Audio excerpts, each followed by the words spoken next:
iniciar una grande y antigua historia de mi tierra, Tonalá. Desde tiempo muy lejano, sus habitantes plasmaron toda vida y talento al decorar este barro.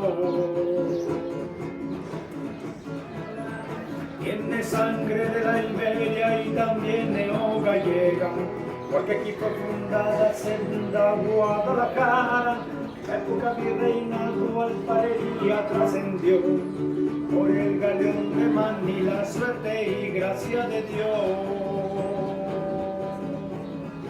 ¿Qué tal? ¿Cómo están? Los saluda su amigo José Guadalupe Gutiérrez Razo. Hoy, un día después de la conmemoración del mestizaje, 26 de marzo de este año 2026. Y en unos poquitos momentos les voy a dar una pequeña plática que tiene que ver con el Códex Tonalá. Está aquí en el pasillo del lado derecho, a mi lado derecho, y también algo que tiene que ver precisamente con el mestizaje y también con el nahual de Tonalá. Acompáñenme pues aquí a las jornadas archivísticas metropolitanas desde la casa de todos los tonalenses, Palacio Municipal. Hasta pronto. Escritor y sobre todo una excelente persona. Quiero hacer la presentación del doctor José Guadalupe Gutiérrez Razo, que nos va a dar una intervención en la cuestión histórica del municipio. Él es el creador de la investigación del Códex Tonalá, que existe aquí en Tonalá, y que por ahí está expuesto en uno de los murales de aquí de la presidencia. Nos va a tocar el tema, por favor, José Guadalupe. Nos va a tocar el tema específicamente del Códex Tonalá, ahora que estamos con la cuestión del mestizaje, y principalmente con un proyecto muy interesante que traemos de los nahuales de Tonalá. También, para antes, hacerles la invitación, tenemos café, agua, galletitas por ahí, si nos hacen el favor. Y quiero dejarle el micrófono y la palabra a mi excelente compañero José Guadalupe Gutiérrez Razo. Por favor, lo tuyo. Gracias. Pues buena tarde tengan todos ustedes. Ya le agradezco mucho la invitación a Federico Melchor Casillas, un gran archivista como muchos de ustedes, que se la rifan y se la rifan bien por preservar la memoria histórica de cada uno de los rubros donde se desempeñan, y que bendito sea Dios por ustedes, la memoria la podemos consultar. Cuando me hablaron de qué les iba a hablar, valga la expresión, me dijeron Códex Tonalá, el mestizaje y los nahuales. Y dije, caramba, 3 en 1, suena complicado, ¿verdad? Bueno, yo no quise preparar ningún material para no ser esto cansado. ¿Por qué? Porque afortunadamente todos ustedes están en un recinto que de por sí solo a la vista cuenta su historia. Este gran mural, pero también los murales que tenemos allá, a su lado derecho, son muy importantes. Códex, ustedes saben que la palabra códex, para no meternos en tanto tecnicismos, es algo donde se graba un acontecimiento, una ley o algo muy importante dentro de X sociedades. Bueno, aquí en la casa de todos los tonalenses y de ustedes visitantes, aquí tenemos todos esos acontecimientos. Voy a remitirlo así muy fácil, muy pronto. El escudo municipal data de 1985. Los colores amarillo y anaranjado representan la luz solar. ¿Por qué? Porque Tonalá es una palabra náhuatl que significa lugar del sol. Tona viene de Tonatiuh, el sol en náhuatl, y Tlán de lugar del sol. Las líneas azules es el río Grande de Santiago, o el río Lerma, que muchos lo conocen. ¿Y por qué viene con diferentes colores? Porque tenía por nombre el río Chignagua, palabra náhuatl que significa las 9 aguas. Y sí, aquí donde estamos perfectamente está orientado el sol. El sol nace en el oriente y entonces así es como está orientado perfectamente el blasón. El arco de piedra simboliza dos cosas: la instalación de la fe católica, pero también el triunfo de los invasores, porque ya no le podemos llamar conquista, ya le tenemos que llamar por su nombre, fueron invasores, tanto los ibéricos como los tlaxcaltecas, y ese arco, ustedes lo pueden ver en la parroquia de Santo Santiago, todavía está ahí, y eso simboliza. Y obviamente el que trae allí el yelmo, la armadura, abrazando a una mujer indígena, simboliza el mestizaje.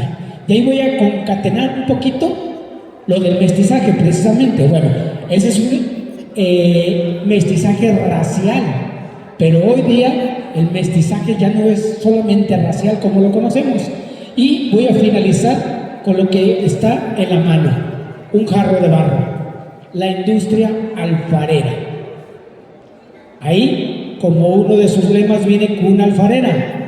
Tonalá es, y lo digo con muchísimo respeto, pues el papá de Tlaquepaque en términos alfareros.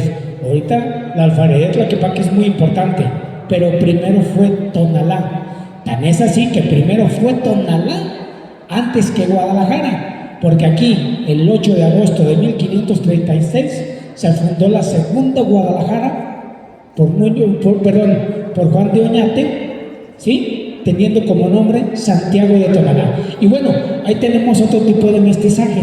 Les hablaba del mestizaje racial, salta a la vista, no hay que decirlo más, pero también el mestizaje que tenemos hoy en día es de lenguaje. ¿Cuántos nombres no son indígenas con apellidos extranjeros, digámoslo así, ¿no? Pero también la gastronomía. ¿Cuántos platillos tienen esa cuestión de sabores, texturas, colores, híbridos?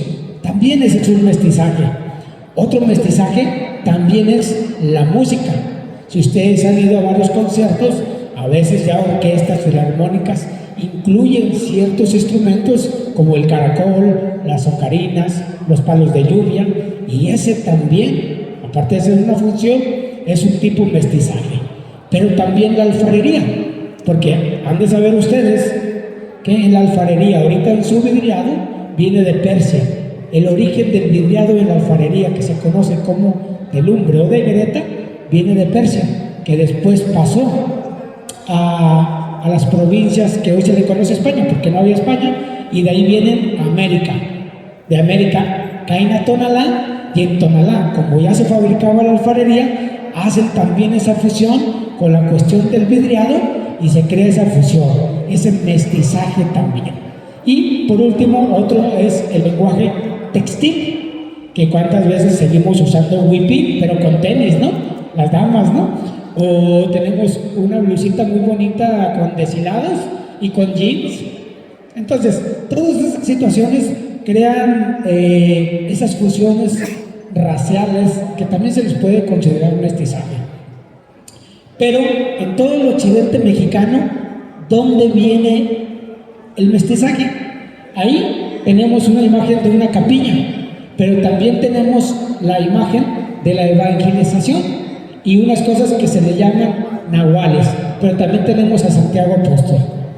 El día de ayer fue un aniversario más de la batalla que se suscitó aquí al norte de donde estamos, al pie del antiguo Xictepetl, que es el nombre original de lo que ahorita se conoce como el Cerro de la Reina. El Xictepetl, el Cerro del Ombligo, ahí fue donde se suscitó la batalla entre Nuño Guzmán, sus huestes ibéricas, pero también sus aliados tlaxcaltecas. Y ustedes dicen, ¿por qué una batalla? Porque no fue guerra. Aquí jamás hubo una guerra. Entonces, en ese sentido, hay ese choque con los que no estuvieron de acuerdo en recibir en una forma pacífica a Nuño Beltrán de Guzmán. Nuño Beltrán de Guzmán fue un sanguinario, pongan el nombre que quieran, el adjetivo calificativo que quieran, pero eso fue un sanguinario a todas luces, quiso destruir muchas cosas para beneficio personal. Tan es así que dice la historia que en estas áreas de Tonalá, él quiso perpetuarse con el título del Marqués del Valle de Tonalá, emulando a Hernán Cortés. Pero pues el rey de España le dijo, no papi, eso ya no aplica contigo, ¿no? Bueno, esa batalla del año de 1530 se da al pie del Cerro de la Reina. Y allí pasa una cosa bien sencilla. En aquel tiempo había una gobernante que ustedes conocen mucho, o han escuchado muchísimo tiempo, Xihuelpilli-Tzapechintli, y que muchas veces malamente, escúchenme lo que les voy a decir, porque yo defiendo mucho esa postura, malamente se le dice reina. Aquí no había reinos, no había reinos. Cuando escuchen ustedes hablar reina Xihuelpilli, dile, no, estás en un error, ella nunca fue reina, fue una gran cacique, una gobernante, una mahuisticayotl, pero jamás reina. Y aquí, por lo tanto, tampoco Tonalá o el Valle de Temajac tampoco era el reino de Tonalá. No había reinos. Era una cuestión confederada, tipo como los mayas en el sureste mexicano.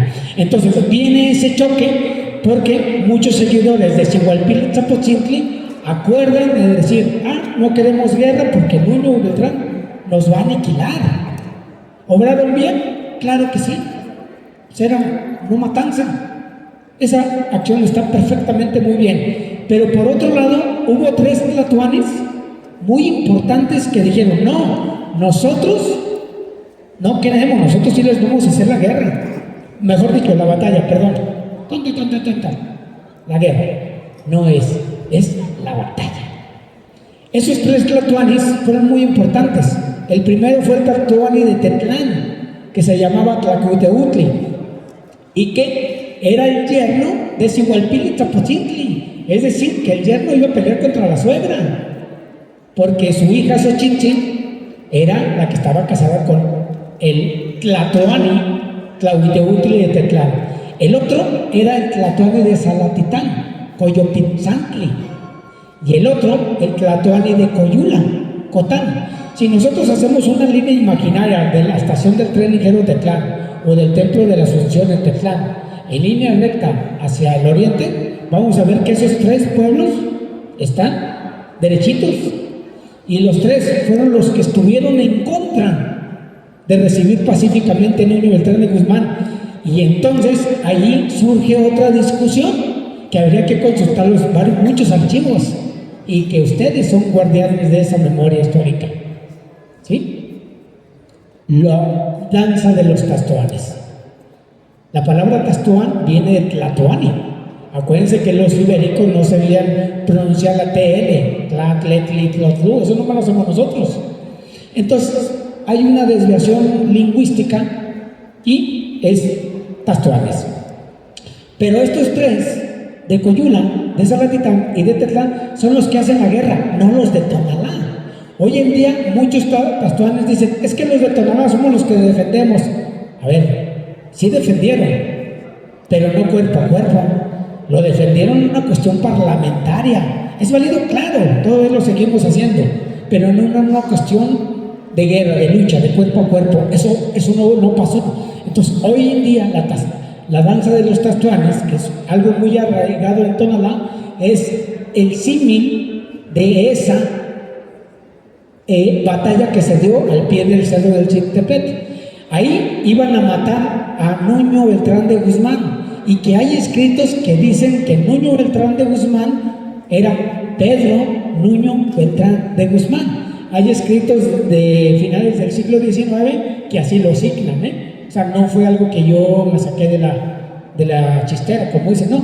Hay un fundamento por un párroco español de Mundaca, España, que así lo signa. Y bueno, esa batalla se da, y iban a matar a Nuño Beltrán de Guzmán y Cristóbal de Oñate, blanco, barbado. Y no era Calimán, porque Calimán también era barbado, no era barbado de ojos azul y guapo. No, Cristóbal de Oñate lo rescata cuando lo iban a matar, pero iba en un corcel blanco. Y entonces, cuando se da la evangelización, precisamente, que ustedes han de conocer, donde a instancias de cualquier otra manera querían instaurar la religión católica, aprovechan la figura de Cristóbal de Oñate y que salvó a Nuño Beltrán de Guzmán, y dicen que fue Santiago Apóstol en su tercera aparición en América. Recordemos que la primera aparición de Santiago Apóstol, según la historia, pues se dio en el sureste mexicano. Después se dio más al centro, y la tercera aparición de Santiago Apóstol se dio aquí en Tonalá. Y después en otros lugares hasta Perú también se dio. Pero bueno, esa es otra historia de Santiago Apóstol. Se aprovecha esa historia y es cuando el 25 de julio, el día de Santiago Apóstol, se hace la representación de los Tastuanes. Pero esa ha trascendido por muchos años con diferentes tipos de matices. Si ustedes han ido a los Tastuanes de San Juan de Ocotán, de Izcatán, de otros lugares por Zapopan, o el sur de Zacatecas, Juchipila, allá también hay Tastuanes, pero son completamente diferentes a los de Tonalá. Pero la historia es prácticamente la misma. La aparición de Santiago Apóstol defendiendo, qué casualidad, a los invasores. ¿Por qué no defiendes a los indígenas? ¿Que no todos somos los hijos de Dios? ¿Hijos de la Virgencita? Pues, que ahí algo ya no cuadra, ¿no? Pero eso es ahorita. Hay que remitirnos al tiempo y al espacio para entender que así era. Y así es una tradición. Entonces, a partir de ahí, se cree que se da el inicio del mestizaje y se hace una fecha oficial de Tonalá. Ojo, lo oficial no es lo natural. Lo oficial dice que aquí inicia el mestizaje 25 de marzo de 1530. Pero también dice que el 8 de agosto de 1535 se fundó la segunda Guadalajara. A ver, entonces, ¿cuándo realmente surgió Tonalá como tal? Si aquí no había tonaltecas, había cocas y tencuejes en todo el valle de Atemajac. Entonces, el gentilicio realmente de los de aquí, ¿cuál es? No lo sabremos. Hay que irnos a los archivos donde todos ustedes son guardianes. Hay que buscarle en los archivos eclesiásticos, en uno muy importante, en el Archivo General de Indias, en el archivo de Lecumberri, los de aquí inclusive, o a las memorias de las parroquias. Bueno, básicamente es como se da eso del mestizaje. Y aquí podemos ver la temática. De mi lado izquierdo, otro detalle que después se los voy a contar, vemos como un gatito con cara de humana. Vemos allí 1, 2, 3, 4, son como 8 días que hay por aquí. Ese es el nahual, al ratito se los voy a contar.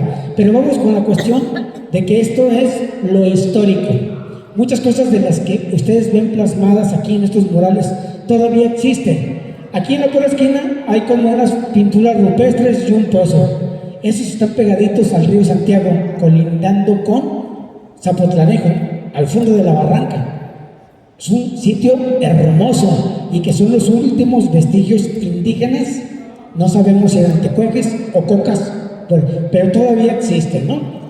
Y bueno, vamos recorriendo la hidrolatría, vamos viendo muchas cosas, la Piedra del Sol, la Piedra de la Campana, y que esos ustedes los pueden ver en el Cerro de la Reina. Lamentablemente ya no están en su estado original. La Piedra de la Campana, literal, ¿ustedes la tocaban? Tilín, tilín, tilín, toca. Se escuchaba como campana en su lugar original.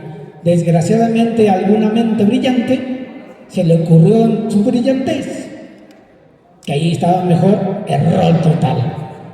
No la respetan, no la cuidan, y ese es un monolito que en su momento era un monolito sagrado. El otro es la Piedra del Sol. Y la Piedra del Sol, ¿por qué? Porque no es un petrograbado, es como una calca donde viene la figura del sol, que también a otra mente brillante se le ocurrió subir el Cerro de la Reina cuando no tiene vigilancia ni nada, y todos la destruyen. Qué tristeza, y lo digo públicamente, falta de visión para perpetrar y conservar el patrimonio, en este caso de todos los tonalenses, pero también de todos los jaliscienses y de todos los mexicanos, ¿no? Y ahí en el mural de atrás podemos ver varias delegaciones municipales, el templo virreinal del Diablo, que originalmente era de San Antonio de Terán. Seguimos recorriendo las cuestiones indígenas, donde vemos otro nahual, la piedra de la campana donde están tocando una chirimía. Fíjense bien, también les decía que el mestizaje de la música, porque la chirimía realmente no es de América. La chirimía también vino de Medio Oriente, ni siquiera de Europa, de Medio Oriente. Pero ahorita en Tonalá, como en Autlán de Navarro y en otro lugar, se está haciendo los esfuerzos porque sea un patrimonio cultural intangible. Y bueno, la chirimía, por lo regular anteriormente, es el antecedente del Epífano y que se tocaba en estas fechas, antes de las Pascuas. Y ahí obviamente vemos un alfarero, la industria alfarera, ¿sí? Con su horno de barro tradicional, la molienda, y que es lo que ha caracterizado a Tonalá durante cientos de años. Yo no me atrevo a decir miles, porque les voy a decir por qué. Porque la peregrinación mexica que vino de Chicomostoc o de Aztlán dice que empezó en el año 1111 y se vino irrigando toda la cultura náhuatl. Entonces, pues no podemos decir sinceramente que era una cultura milenaria. Eso es imposible. Centenaria sí, pero milenio, bueno, hay que meternos a los archivos, insisto, a los que ustedes son custodios y custodias, y aparte de profesionales muy competentes. Seguimos recorriendo y vemos allí, bueno, las labores de labranza, un arco que vemos allí. Ese arco es bien importante y lo voy a fusionar con el tema último, que es el nahual. Ahí ustedes ven un arco. En ese arco, en la piedra clave, no se alcanza a notar muy bien, quizás sí, está en alto relieve la figura de Santiago Apóstol. Es el templo que está cruzando aquí, la Plaza Sigualpili. Ese arco todavía está en la parte de las azoteas. Y ustedes se preguntarán, ¡ah, caray! ¿Por qué está arriba? Enseguidita tenemos el arco de piedra que les llamaban y vemos una barda en forma angular. Ahí era una capilla de indios. Recordemos que las capillas de indios eran lugares para el culto católico abiertos. ¿Por qué? Porque se dice que los indígenas les molestaba de sobremanera meterse a sitios que estuvieran como aquí, dentro de. Entonces lo hacían en capillas de indios, donde estaba el altar, el sacerdote hacía lo que tenía que hacer, sus ritos católicos, y bueno, y entonces en la piedra clave aquí pusieron a Santiago Apóstol para recordarle a la gente que Santiago Apóstol fue el que lo rescató de los malos, del que vive abajo, pues el chamuco, ¿no? El que vive abajo. Entonces, una forma de evangelizar, pero en capilla de indios. Después, bueno, conforme pasaron los siglos, la iglesia tuvo 3, 4 diferentes etapas donde se hizo. Pero ahí está ese arco en la parte superior. Y si ustedes alcanzan a fijarse en el vértice superior, en ese vértice acabamos de ver 2 figuritas. Esas 2 figuritas son los nahuales de Tonalá, y que son las figuras de los nahuales más viejas de todo el occidente mexicano. Voy a hacer un pequeño paréntesis. El nahual. Si viene a nuestra mente el nahual, luego también pensamos en el príncipe, no de las tinieblas, en el príncipe de abajo, en el del ocultismo, el hechicero y esas cosas. ¿Cómo llega el nahual al occidente mexicano? Muy sencillo. Según las investigaciones que se han hecho y se han dado, y que también hay en archivos, en este caso de Veracruz, el nahual nació o fue hijo de Zipactonal y Oxomoco, es decir, la primera mujer y el primer día. Zipactonal y Oxomoco pues hicieron lo que tenían que hacer, es decir, pensar en la familia, y crearon al nahual allá en la selva songólica de Veracruz. Pero ¿cómo llega hasta acá si estamos hablando de extremo a extremo? En el antiguo México Tenochtitlan había unas gentes muy importantes, y que eran los mercaderes, que ellos llevaban y traían mercancías, pero a la par eran los que irrigaban la cultura y las creencias de las antiguas civilizaciones, en este caso la olmeca, la mixteca, la nahuatlaca, la maya, etc, etc, etc, etc. Entonces, esos mercaderes que se les llama potztecas, ¿sí?, también vinieron a estas áreas. Y entonces se va irrigando la creencia del Nahual. ¿Y qué es el Nahual? Muy sencillo, es un personaje mítico, como decir Zeus, Perseo, Júpiter, Hércules, Hera, Juno, es un ser mítico. Pero todos piensan que es maligno y es hechicero. ¿Y qué creen que sea aquí en Tonalá? Gangan, gangan, gangan, gangan. Aquí está toda madre. Aquí es bien chido el Nahual, a diferencia de los demás. Por eso está en la parroquia, porque es un ser protector. ¿De quién? Pues de los tonalenses. Tonaltecas o tonalenses. El gentilicio es lo de menos. Hablamos de las mismas gentes, las que vivimos en la tierra del sol. Este Nahual llega a Tonalá y tiene una historia que ahorita no me quiero alargar mucho, pero se las puedo contar porque es una historia muy padre. Basta decir que así llegó y que es un ser protector, por el momento basta decir así, que es un ser protector de Tonalá. Por eso lo ven aquí. Y hay una estrofa de una canción que dice que a todos brinda reposo. Dice, porque su encuentro con los alfareros lo plasman siempre con esmero. ¿Aquí? San Nahual. Por eso lo vemos en la alfarería. Y entonces, dentro de todos estos murales, ahí arribita hay un mural.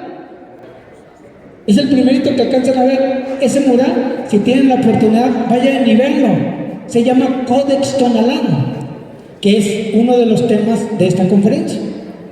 Ese Codex Tonalán habla o es un mapa basado en el virreinato, donde habla de los 8 pueblos fundacionales de Tonalá, no necesariamente indígenas.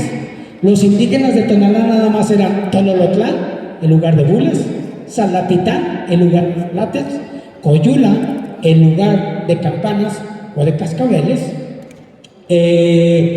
Tlaxicolcingo, que es ahorita San Martín de las Flores, y Xochitlán, que es ahorita San Gaspar, pero hay otros dos o tres nombres ibéricos, ¿sí? Que uno es el Rosario de Palomitos y el otro es Santa Cruz de las Huertas, que si bien son pueblos virreinales, ¿sí? Son pueblos indígenas, porque tu nombre los dice, pero esos, según los archivos que yo fui a consultar, y que algunos de ustedes tienen esos archivos, se dio esas fundaciones por el reparto de tierras, es decir, en los terrenos realengos que había de la corona española, metieron juicio a la Real Audiencia, en este caso la de Guadalajara con X, no con J, Guadalajara, si ustedes quieren, y ganan esos juicios, y es donde se fundan y tienen más fondo legal o tierras, tanto el Rosario de Palomitos, la tierra del Barro Canelo, los botellones, donde ustedes beben agua fría, o Santa Cruz de las Huertas, donde se fabrica el barro fantástico o el barro Betis. Entonces, ese Códex Tonalá habla de todo eso y tiene la flor de Tonalá. La flor de Tonalá ustedes la ven en la alfarería. Siempre que ven en alfarería la decoración de una flor, es la flor de Tonalá, que desde épocas virreinales ya se plasmaba en alfarería. Pero Gerardo Murillo Conrado, el doctor Atl, fue el que le puso por nombre la flor de Tonalá, porque en ningún lugar del mundo la decoración alfarera, la flor de Tonalá, es la más hermosa, en trazo, en color y en volumen, dentro de esa decoración. Y bueno, dentro de los más elementos que tiene, obviamente al lado inferior izquierdo está la figura del Nahual, es decir, el ser mítico por excelencia que arropa, cuida, orienta a toda la comunidad, ¿sí? Otras culturas traen a Batman, a Superman, a Chapulín Colorado, pero aquí, imagínense, oh, ¿quién podrá defendernos? El Nahual de Tonalá. Muchas gracias. Mi nombre es José Guadalupe Gutiérrez Razo. A sus servicios.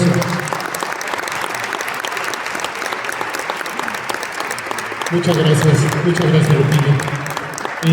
Por ahí, Lupillo, mira, por parte del gobierno municipal, te van a entregar un reconocimiento, por ahí ya los compañeros lo traen.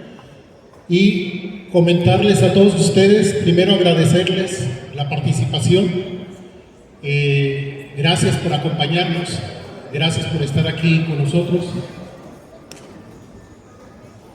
Por favor, en este momento le vamos a entregar su reconocimiento al expositor histórico de Tonalá, José Guadalupe Gutiérrez Razo.